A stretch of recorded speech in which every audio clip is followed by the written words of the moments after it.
Assalamualaikum warahmatullahi wabarakatuh. Waalaikumsalam warahmatullahi wabarakatuh. Alhamdulillah wassalatu wassalamu ala sayyidina Rasulillah sayyidina wa maulana Muhammad ibn Abdullah wa ala alihi wa sahbihi wa mawala. La hawla wa la quwwata illa billah, amma ba'du. Bapak-bapak, ibu-ibu, saudara-saudara kaum muslimin rahimakumullah. Kapan kiamat itu akan datang? Ini rahasia Allah. Jangankan kita yang orang awam, baginda Nabi sendiri tidak diberitahu oleh Allah kapan kiamat itu akan terjadi. Tetapi sungguh pun demikian, banyak hadis-hadis yang menjelaskan ciri atau tanda-tanda datangnya kiamat. Nah, kalau sudah bicara soal tanda kiamat itu ada dua. Pertama yang disebut alamatus sughra, tanda-tanda kecil. Ini waktunya masih ada tenggang. Ada yang dinamakan alamatul kubra, tanda-tanda besar, artinya kiamat sudah diambang pintu. Apa tanda-tanda kecil dari datangnya hari kiamat itu?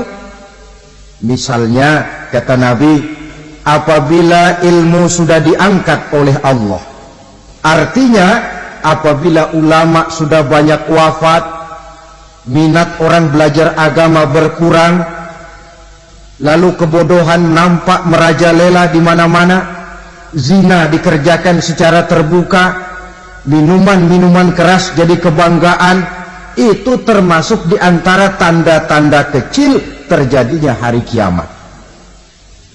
Apalagi misalnya iza waladatil ammatu rabbataha, apabila budak sudah melahirkan tuan. Apa maksudnya? Ada yang mentafsirkan apabila anak sudah bisa membudaki orang tuanya. Orang tua yang melahirkan dia, yang membesarkan dia, demi setelah si anak besar jadi orang berpangkat, bertitel, berharta, berkedudukan, jadilah orang tua itu budaknya.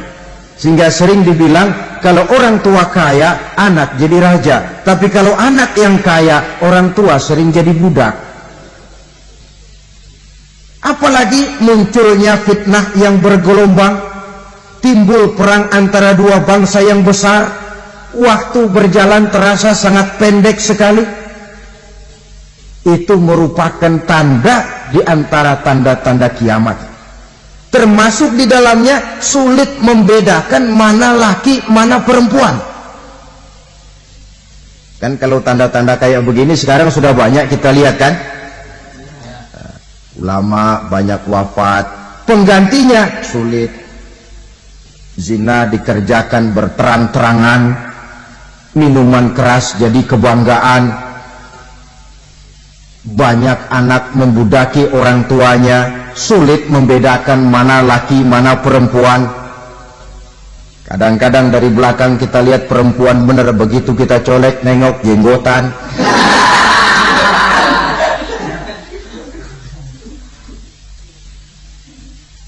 Ini termasuk tanda-tanda kecil, masih ada tenggang sampai akan terjadinya kiamat itu. Nah, yang dimaksud dengan tanda-tanda besar, ini tanda besar artinya kiamat sudah diambang pintu. Pertama, matahari terbit dari sebelah barat. Apabila matahari sudah terbit dari arah sebelah barat, tertutuplah sudah pintu taubat.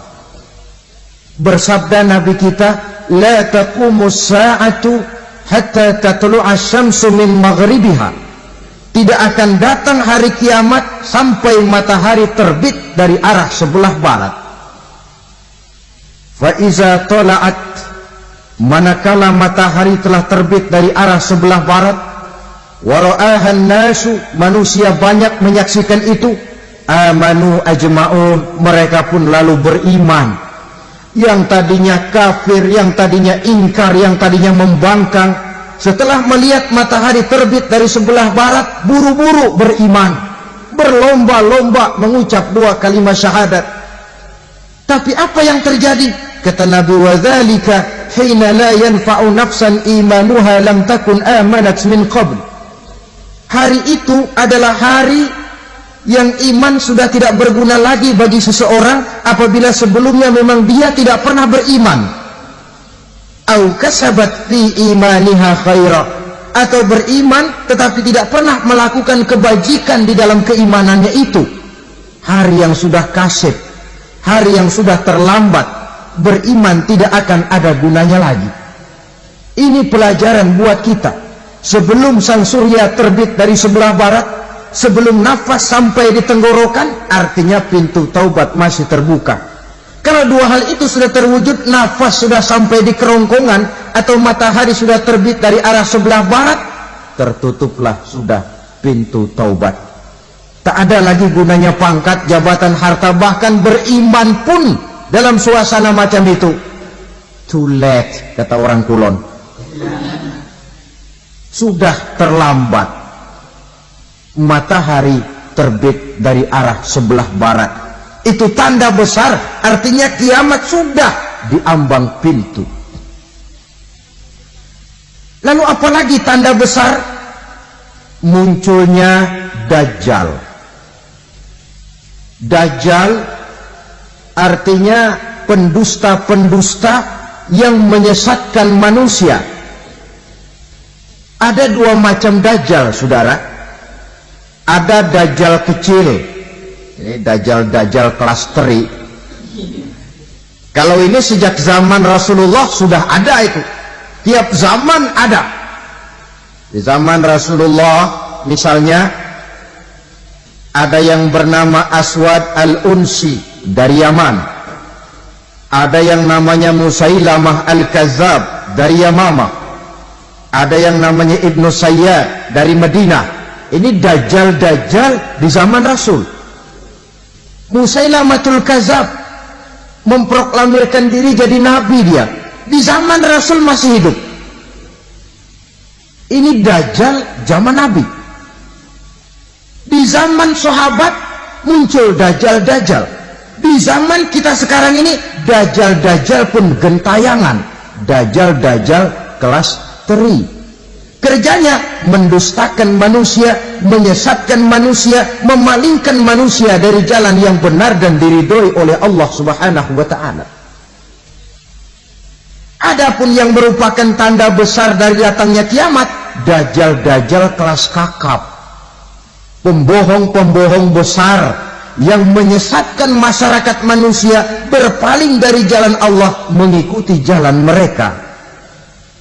Apa sih ciri Dajjal itu? Kata Nabi dalam hadis Bukhari Muslim, inna Dajjala, sesungguhnya yang namanya Dajjal itu yakhruju, satu saat akan muncul mendekati hari kiamat. Wa inna ma'ahu ma'an, si Dajjal ini membawa air, wa naran, dan juga membawa api. Dua simbol. Di tangan yang satu dia bawa air, di tangan yang satu dia bawa api. Wa ammal ladzi yarahu an-nasu ma'an fanarun, adapun yang orang banyak lihat air, hakikatnya adalah api. Yang dilihat api, hakikatnya adalah air. Oleh sebab itu, kalau api yang ditawarkan, ambillah air. Kalau air yang ditawarkan, pilihlah api. Maksudnya apa ini? Ini bahasa simbol, saudara-saudara. Dajjal bicaranya seolah-olah untuk kepentingan manusia, menawarkan surga. Surga yang dia tawarkan hakikatnya neraka. Hai manusia, kalau kau mau bahagia, jangan dekat-dekat dengan agama. Sholat itu tidak efektif dan efisien, tidak produktif dari segi ekonomi itu. Menghadiri majelis taklim cuma buang-buang waktu. Tahajud, tasbih, tahlil, baca Quran, apa itu? Pekerjaan mubazir saja. Hidup ini cuma sekali, masa yang cuma sekali, manfaatkan dengan sebaik-baiknya. Mumpung, dibawanya sifat mumpung tetapi dalam pengertian yang sangat negatif. Bicaranya seolah-olah untuk kepentingan manusia, tetapi sebenarnya menjerumuskan manusia. Menawarkan air, tapi sebenarnya api. Menawarkan api, tapi hakikatnya air. Buat apa kamu sholat? Buat apa kamu bayar zakat? Buat apa kamu puasa? Surga yang dicanangkan Dajjal, hakikatnya neraka. Neraka yang digambarkan Dajjal, pada dasarnya adalah surga. Jadi memutarbalikkan fakta itu kerjaan Dajjal. Yang hak jadi batil, yang batil dibilang hak, yang benar jadi salah, yang salah malah jadi benar. Tuntunan disuruh jadi tontonan, tontonan malah menjadi tuntunan. Itu pekerjaan Dajjal profesinya. Zamannya Nabi Adam, Dajjalnya kan iblis. Betul? Betul. Apa sih dan kerayuan iblis itu? Allah setelah menciptakan Nabi Adam kan bilang, Adam, kau dan istrimu Hawa tinggal di surga ini. Seluruh fasilitas yang ada di surga persilahkan kau nikmati. Satu yang tidak boleh, jangan coba-coba dekati pohon khuldi. Dekat saja jangan, apalagi sampai memetiknya. Datang Dajjal yang namanya iblis ini. Adam, kamu tahu nggak kenapa tidak boleh makan buah khuldi? Ya nggak tahu, pokoknya saya dilarang. Bodoh kamu, Dam. Khuldun artinya kekal. Kalau kamu makan itu buah, kau akan kekal di surga buat selamanya. Allah tidak kepengen, maka dilarang kamu makan buah khuldi. Kalau kau ingin kekal di surga, Adam, makan saja. Saya bicara begini ini untuk kepentingan kamu, Adam. Ini kan ciri-ciri Dajjal. Bicaranya sih seolah-olah untuk kepentingan Nabi Adam, hakikat sebenarnya menjerumuskan Nabi Adam supaya ingkar dan melanggar larangan dari Allah Subhanahu wa ta'ala. Jadi setelah muncul Dajjal, timbul kekacauan-kekacauan di masyarakat. Banyak yang terpengaruh, terpedaya dan terpesona. Termasuk mereka yang memproklamirkan diri jadi nabi. Mereka yang memproklamirkan diri jadi rasul di zaman sesudah Rasulullah wafat, itu adalah Dajjal-Dajjal. Maka saya ingatkan, kalau di zaman kita sekarang ini ada orang ngaku jadi nabi, ada orang ngaku jadi rasul, biar bahasa Arabnya kental, Quran hafal, hadis ribuan hadis hafal, biar pakai serban sampai menyengser ke tanah, bahasa Arabnya fasih, tapi dia mengaku jadi nabi, jadi rasul, kita umat Islam wajib tidak percaya. Wajib untuk tidak percaya. Itulah Dajjal-Dajjal zaman kita sekarang ini. Tidak mustahil mereka datang mempengaruhi orang-orang awam supaya berpaling dari Rasulullah, mengikuti mereka. Nah, di akhir zaman nanti, mendekati hari kiamat, Dajjal ini muncul. Dajjal kelas kakap, menyesatkan masyarakat manusia untuk berpaling dari Islam, mengikuti seruan mereka. Apalagi di antara datangnya kiamat itu, tanda yang besar itu, turunnya Nabiullah Isa Al-Masih, putra Maryam. Menurut berbagai hadis yang sahih, Nabi Isa Al-Masih nanti akan turun lagi. Tidak membawa risalah yang baru, tapi meluruskan risalah Islam ini yang telah banyak ditinggalkan oleh masyarakat.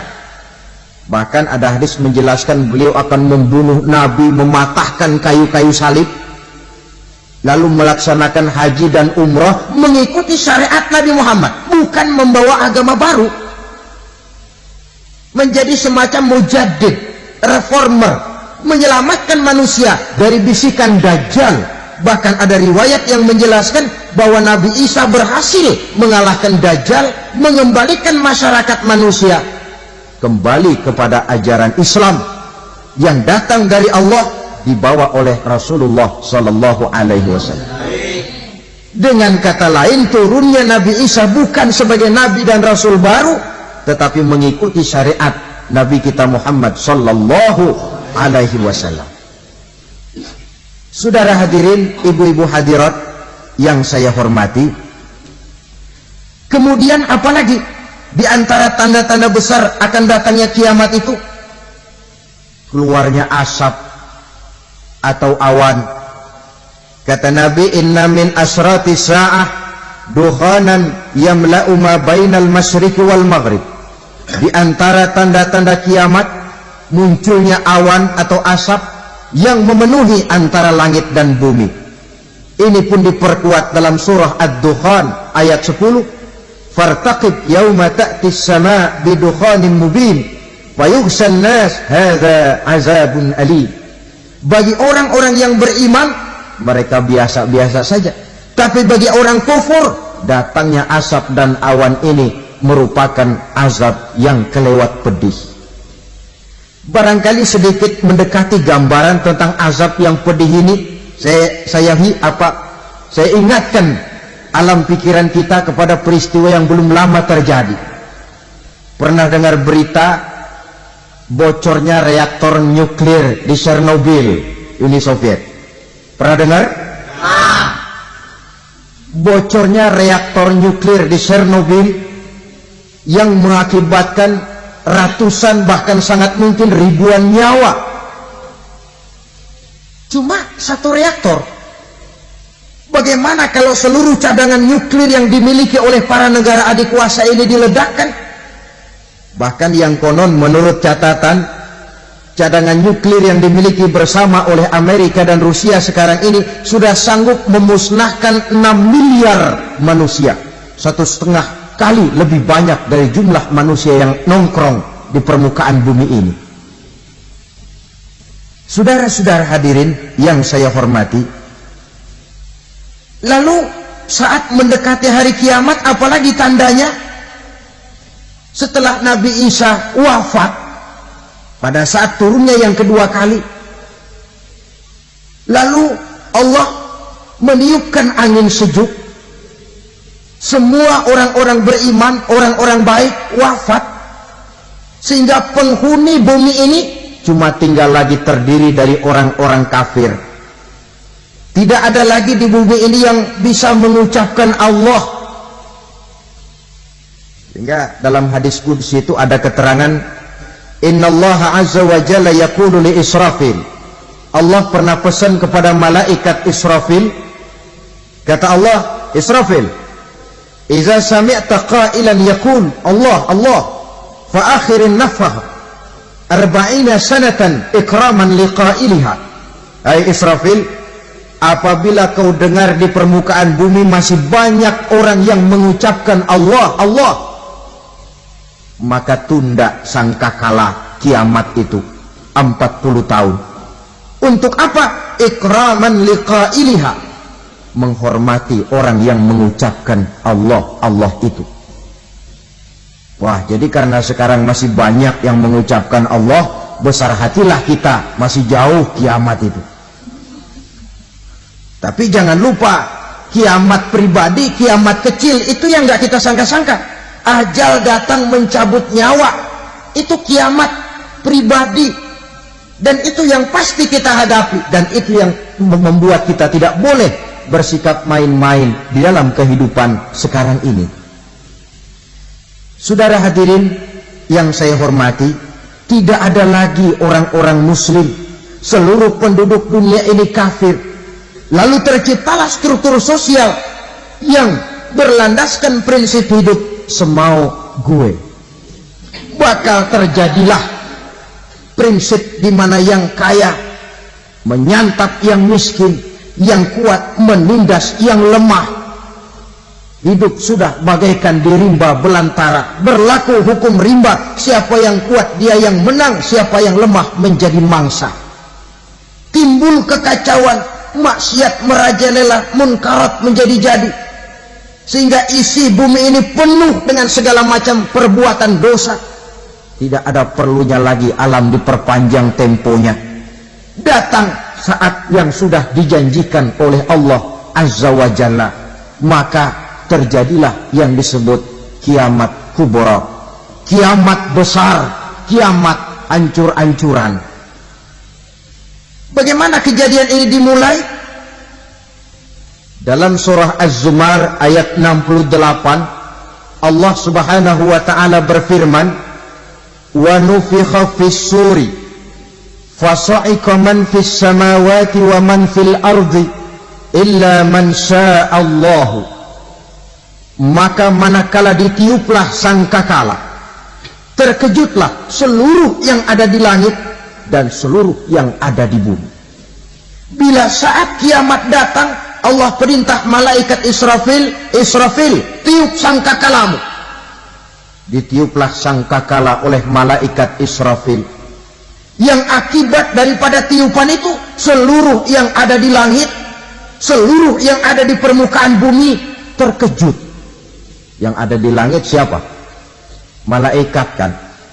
Bayangin aja kalau malaikat kaget, apalagi kita. Terkejut seluruh makhluk yang ada di bumi, yang ada di langit mendengar suara sangkakala itu. Bunyinya tidak sanggup kita bayangkan dahsyatnya. Ledakan nuklir, ledakan neutron, belum apa-apa ketimbang bunyi sangkakala malaikat Israfil ini. Nah, lalu mendengar bunyi sangkakala ini, gemparlah makhluk, kacaulah alam. Bumi gempa, planet-planet bertabrakan, gunung meletus, air laut tumpah ke darat, angin topan bertiup, halilintar menyambar, lalu semua yang bernama hidup mati total. Mati bareng tanpa persiapan. La haula wala quwata illa billah. Saya kadang-kadang dalam tafakur bermohon, ya Allah, mudah-mudahan saya nggak nemuin kiamat beneran. Ngeri, nggak bisa kita bayangkan macam apa suasana seperti itu. Allah saja banyak memberikan gambaran, misalnya Al-Qari'ah, wa mal qari'ah, wa ma adraka mal qari'ah. Kejadian yang menggemparkan. Tahukah kamu apa kejadian yang menggemparkan itu? Yauma yakunun nasu kal farasil mabsus wa takunul jibalu kal ihnil manfus. Pada saat itu manusia berterbangan bagai kupu-kupu, gunung berterbangan seperti kapas ditiup angin. Gunung saja macam kapas, konon lagi manusia. Kematian total, mulai semut sampai gajah mati, jin mati, iblis mati, malaikat mati. Malaikat saja mati. Saudara hadirin yang saya hormati, kematian total yang tanpa persiapan. Orang bilang, Pak, kalau mati bareng begitu yang repot malaikat maut dong ya. Cabut sana, cabut sini. Itu kalau menurut logika kita, mestinya begitu menurut logika. Tapi logika juga yang bilang nggak perlu serepot itu. Sebab untuk mematikan listrik di wilayah DKI, di wilayah Jakarta, nggak perlu tiap rumah didatengin matiin, ya lama. Cukup dari kantor pusatnya saja PLN, tekan satu tombol, gelaplah seluruh Jakarta. Saudara hadirin yang saya hormati, kematian total. Lalu setelah kematian total, planet-planet juga mati, dalam arti tidak bergerak dan beredar. Angin mati, dalam arti tidak bertiup. Air mati, dalam arti tidak ada riak gelombang. Pokoknya semua mati. Kullu nafsin za'iqatul maut, semua yang bernafas mati. Dalam ayat lain, kullu man 'alaiha fan, semua yang ada di permukaan bumi fana. Yang kekal cuma Allah Subhanahu wa ta'ala. Yang paling belakang mati malaikat maut dan malaikat Israfil. Tapi mati juga sesuai dengan janji Allah. Menurut hadis Bukhari Muslim dari Abi Hurairah, masa tenggang waktu antara kematian total pada tiupan sangkakala pertama dengan proses kebangkitan pada tiupan sangkakala kedua 40 lamanya. Tidak dijelaskan oleh Abi Hurairah 40 jam, apa 40 hari, apa 40 tahun. Hadis-hadis cuma menyebutkan 40 saja. Sunyi alam yang tinggal cuma Allah saja lagi. Ketika itu Allah berseru-seru, katanya, limanil mulkul yauma, siapa para penguasa hari ini? Mana itu raja-raja dan penguasa yang dulu mengaku jadi Tuhan? Fir'aun, mana Fir'aun sekarang? Yang dulu jadi raja, merasa berhasil, sombong, lalu tidak mau turun-turun dari kekuasaannya, sampai kepada puncak kekurang ajarannya mengangkat diri jadi Tuhan. Mana itu Fir'aun? Namrus, mana sekarang Namrus? La ilaha illa ana, ternyata tidak ada Tuhan lain selain daripada aku, kata Allah.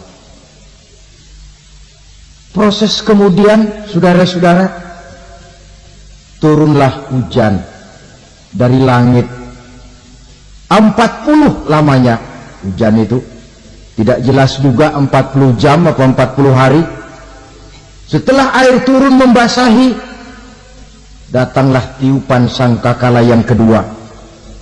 Semua yang bernama mati bangkit dari kuburnya masing-masing. Ini yang disebut Yaumul Ba'thi, hari kebangkitan. Allahu Akbar. Pada saat kita bangkit dari kubur kita masing-masing, kumpul di padang mahsyar namanya. Bayangin aja, saya sendiri nggak sanggup bayangin. Manusia sejak zaman Adam sampai zaman kiamat kumpul bareng di tempat sama. Berapa banyaknya itu?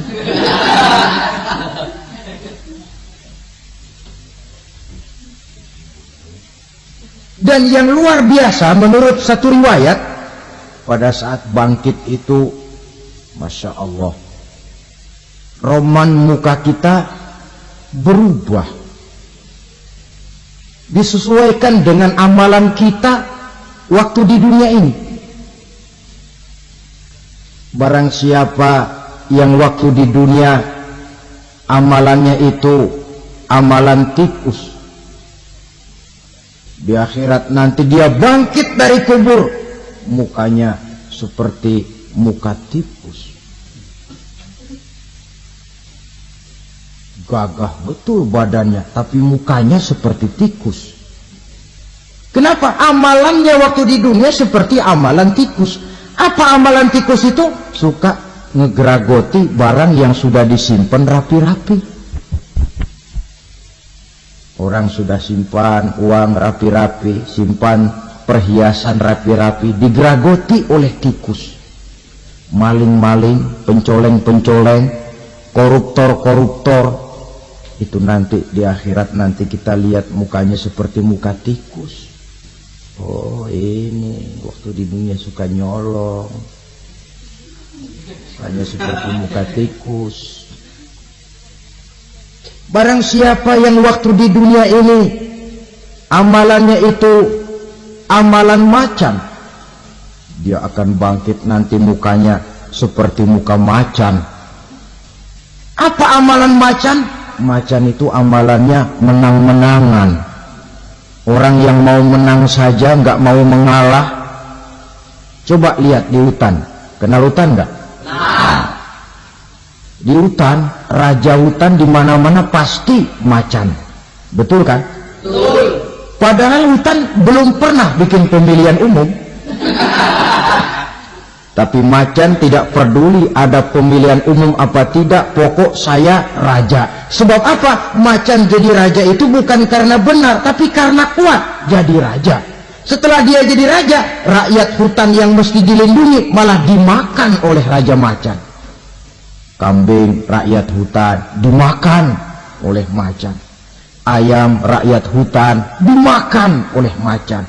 Itu nanti kita lihat di akhirat itu mukanya seperti muka macan, gagah betul. Lalu barang siapa yang di dunia ini amalannya itu seperti amalan anjing, nanti dia punya muka seperti muka anjing. Apa amalan anjing? Pertama, anjing itu kalau disuruh jaga rumah, dia tidak bisa membedakan mana maling, mana tamu. Biar yang datang maling, kalau bawa tulang, anjing kalem. Yang kedua, anjing itu akan setia kepada siapa saja yang memberinya roti. Siapa yang memberinya roti, itulah majikannya. Apa kata majikannya, pasti dia laksanakan. Soal benar atau salah, dia tidak peduli. Setelah anjing dapat roti, dia tidak punya pilihan lain kecuali bilang, abdi mah kumaha juragan wae ayeuna mah.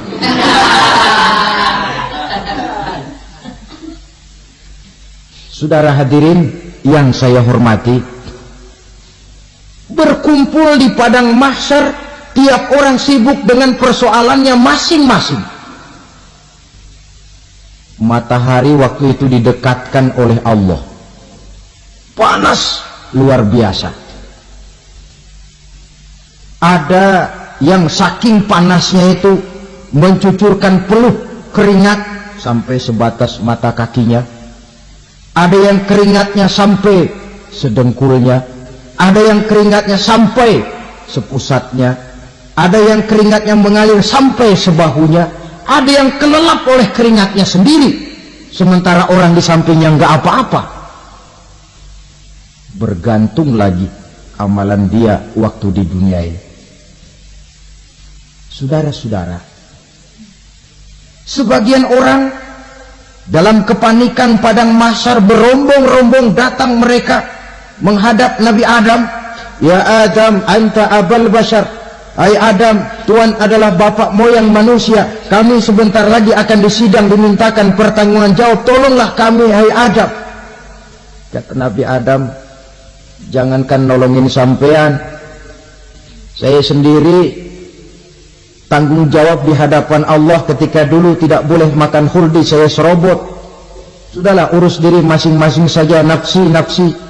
Begitu kata Nabi Nuh, begitu kata Nabi Ibrahim. Tiap orang bertanggung jawab sendiri-sendiri. Ketika itulah saudara-saudara, nikmatnya menjadi umat Nabi besar Muhammad sallallahu alaihi wasallam. Sebab apa? Walaupun menurut abjad kita ini umat paling belakang, kan paling belakang kita ini toh, karena Nabi Muhammad adalah Nabi akhir, tapi akan dihisab lebih dulu, lewat di atas sirat lebih dulu, masuk surga lebih dahulu ketimbang umat-umat belakangan. Ketika Rasul mendekati ajal, beliau tanyakan itu kepada malaikat Jibril. Malaikat Jibril berkata, Muhammad jangan khawatir, Allah sudah berjanji, inni haramtul jannata ala sairil anbiya hatta tadkhulaha anta wa haramtuha ala sairil umami hatta tadkhulaha ummatuka. Surga aku haramkan buat seluruh nabi kecuali kalau engkau Muhammad sudah masuk ke dalamnya, dan surga aku haramkan buat seluruh umat kecuali kalau umatmu Muhammad sudah masuk ke dalamnya. Logikanya, walaupun menurut abjad kita umat paling belakang, bakal dihisab paling dulu, lewat di atas sirat paling dulu, masuk surga paling dulu, kalau mampir ke neraka juga paling ya resiko. Jangan mau enaknya aja paling dulu. Saudara hadirin yang saya hormati,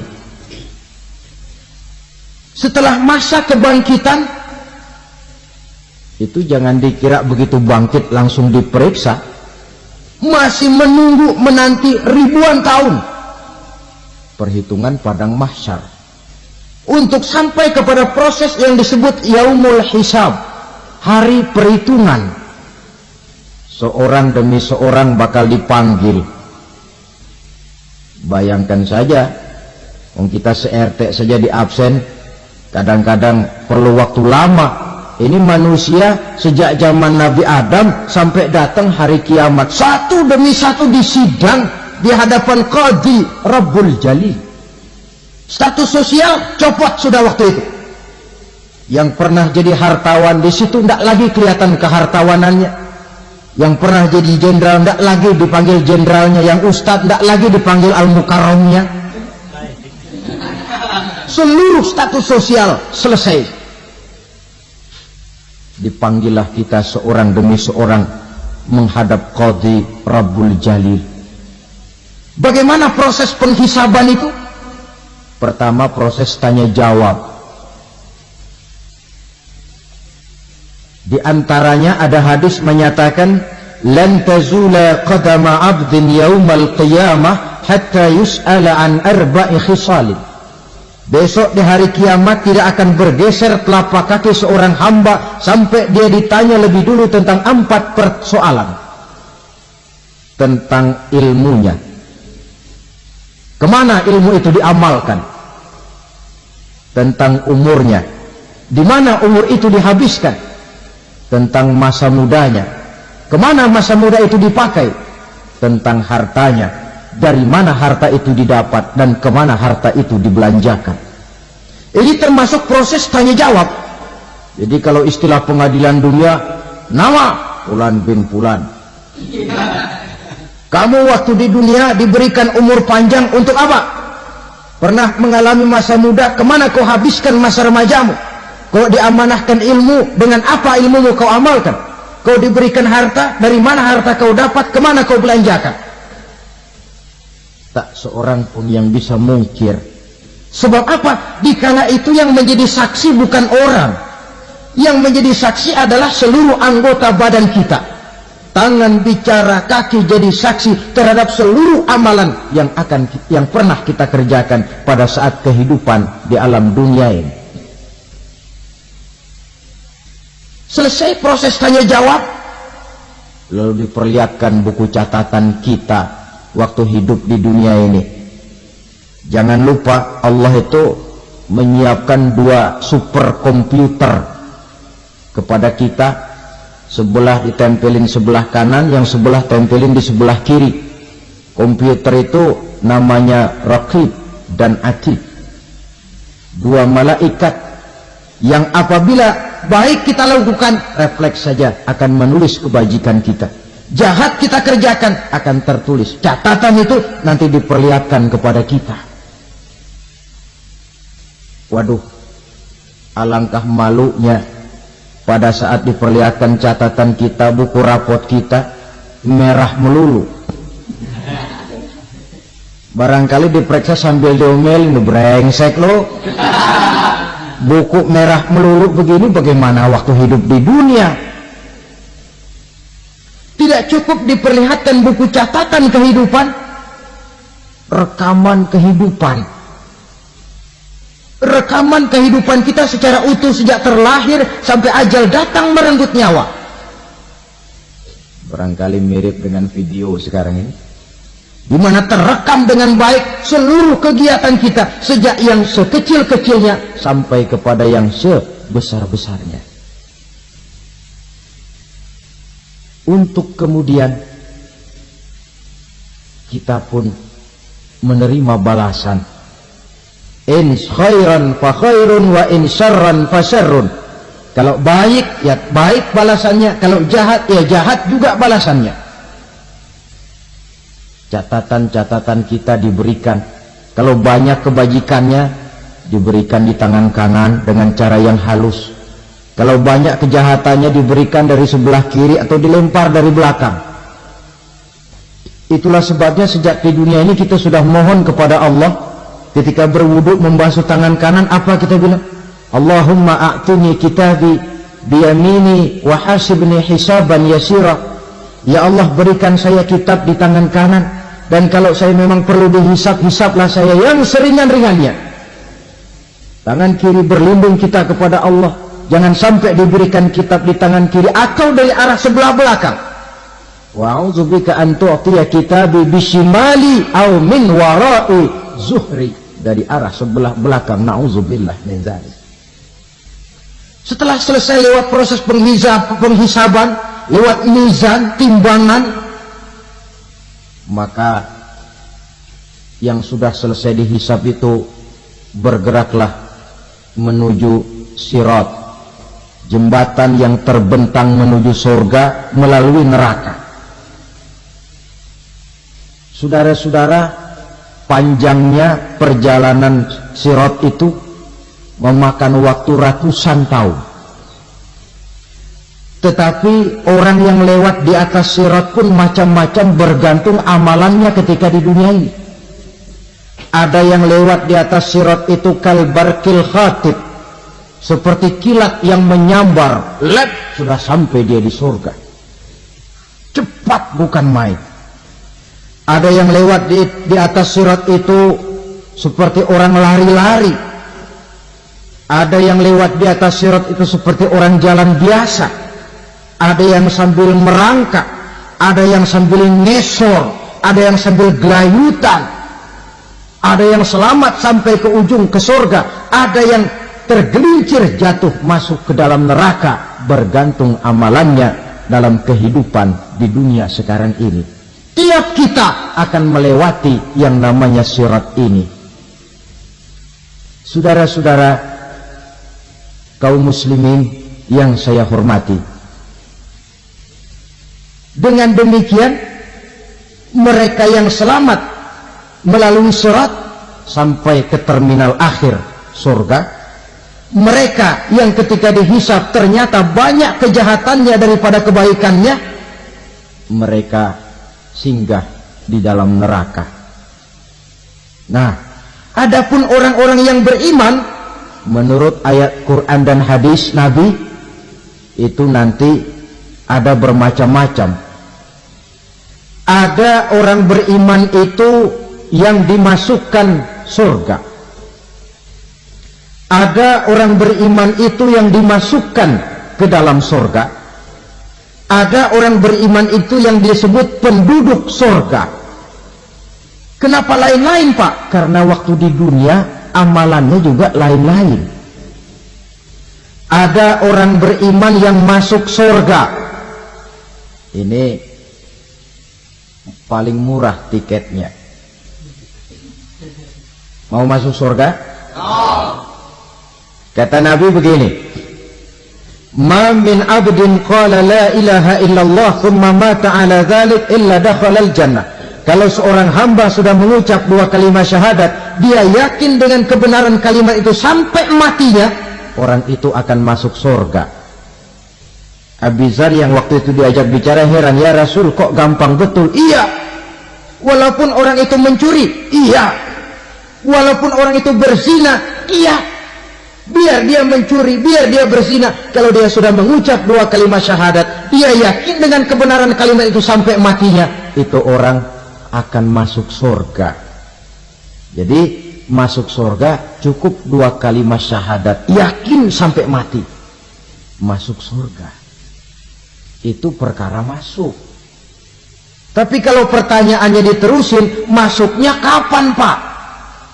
Nah, ini lain lagi urusannya.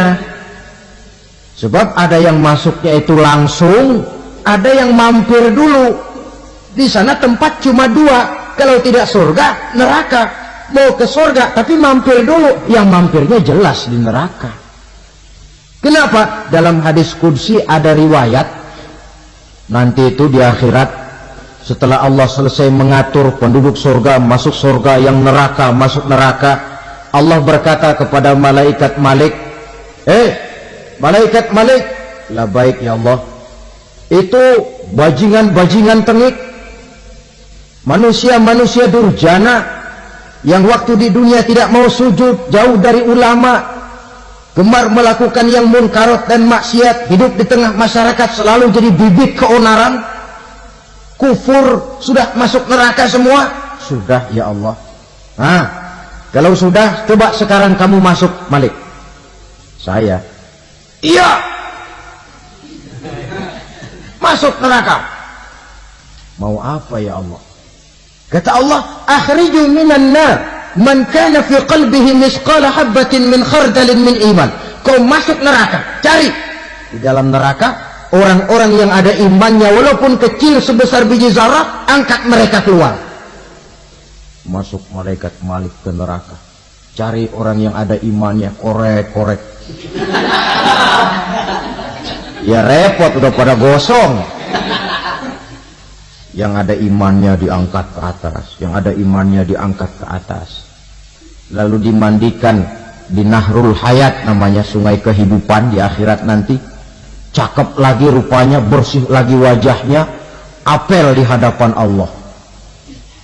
Kata Allah, bagaimana mas? Kapok nggak sampean? Kapok ya Allah. Nah, kalau kapok, idhab fadkhulil jannah, pergi masuk surga sana. Berangkat mereka ke surga, ketemu sama teman-temannya yang udah sampai lebih dulu, yang nggak pakai mampir lagi. Terjadi dialog.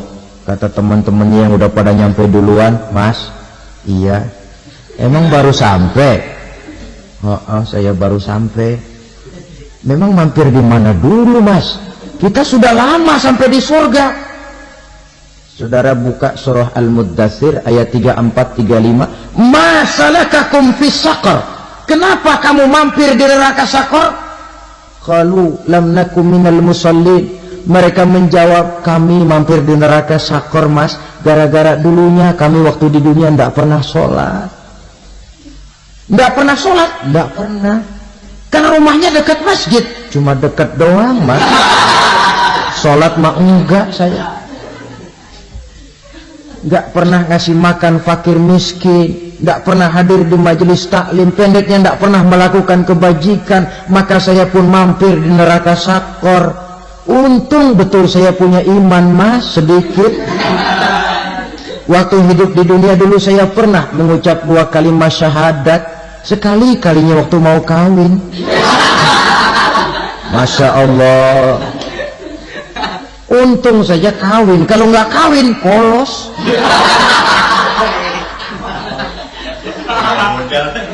Itu juga pengulu sudah setengah mati ngajarin. Asyhadu alla, asyaduaan, asyaduaan.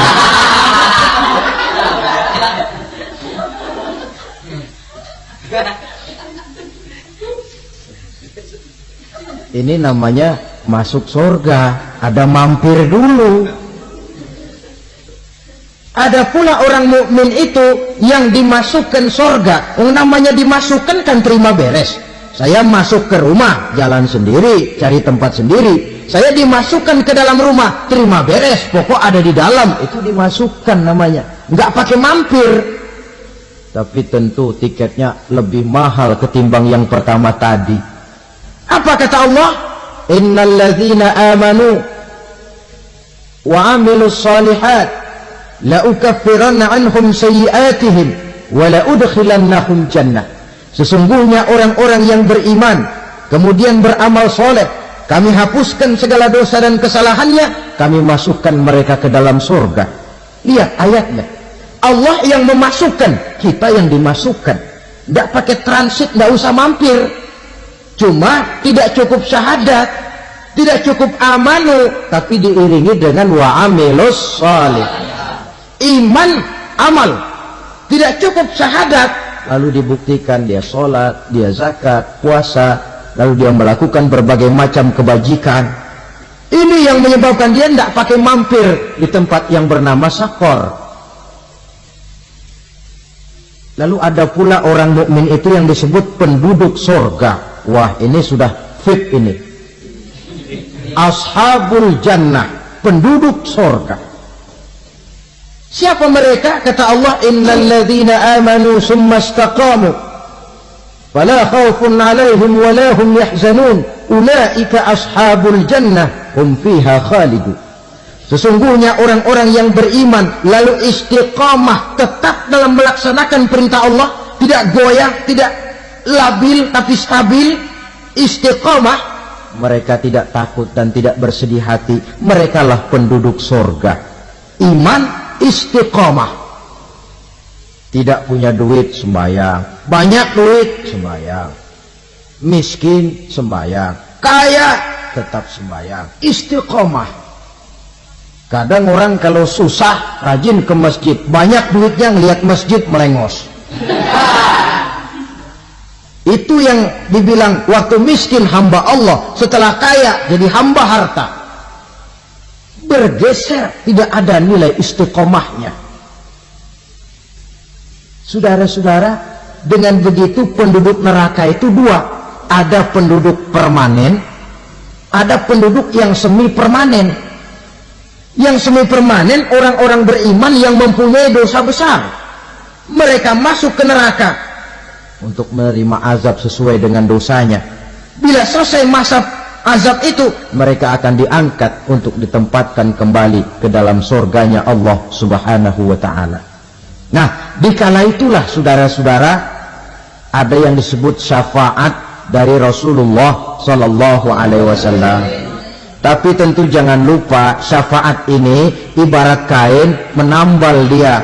Kita punya kain bolong-bolong sedikit, syafaat yang menambal. Sholat kita ada kurang dikit, sedekah kita ada campur riak dikit, amalan kita ada tidak karena Allah dikit, kita berharap syafaat. Jadi biarlah kain masih bolong-bolong, yang penting punya kain. Tapi kalau kainnya tidak ada, yang ditambal apanya? Sholat tidak, puasa tidak, zakat tidak, berharap syafaat saja ya, terlalu berlebihan itu. Saudara hadirin yang saya hormati, apabila selesai proses penghisaban, proses penghitungan, maka dikala itulah manusia terbagi dalam dua kelompok besar. Fariqun fil jannah wa fariqun fis sa'ir. Sekelompok orang-orang beruntung yang masuk ke dalam surga, dan sekelompok lagi masuk ke dalam neraka. Akan memakan waktu untuk menceritakan sifat surga dan neraka, tapi insya Allah pada kesempatan pertemuan lain saya sampaikan. Namun sebagai gambaran umum cukuplah saya sampaikan sebuah hadis qudsi. Allah jelaskan, a'dadtu li'ibadiyas salihin ma la aynun ra'at wa la uzunun sami'at wa la khatara fi qalbil bashar. Aku sediakan buat hamba-hambaku yang soleh, yang tidak pernah terlihat oleh mata, tidak pernah terdengar oleh telinga, dan belum pernah terdetik dalam hati manusia. Jadi kenikmatan surga belum pernah dilihat mata, belum pernah didengar telinga, belum pernah terdetik dalam hati. Pedihnya azab neraka belum pernah terlihat mata, belum pernah terdengar telinga, belum pernah terdetik dalam hati. Saudara hadirin yang saya hormati, oleh karena itu sebagai uraian akhir daripada kiamat ini, marilah sama-sama kita memanfaatkan hidup dengan sebaik-baiknya, supaya jangan timbul penyesalan di hari kemudian nanti. Mudah-mudahan kita seluruhnya diselamatkan Allah dari azab neraka dan mendapat surga dan ridhonya. Sekian dan demikianlah pertemuan kita kali ini. Terima kasih banyak atas segala perhatian. Mohon maaf atas segala kekurangan. Usikum wa nafsi bitaqwallah. Wassalamualaikum warahmatullahi wabarakatuh. Waalaikumsalam.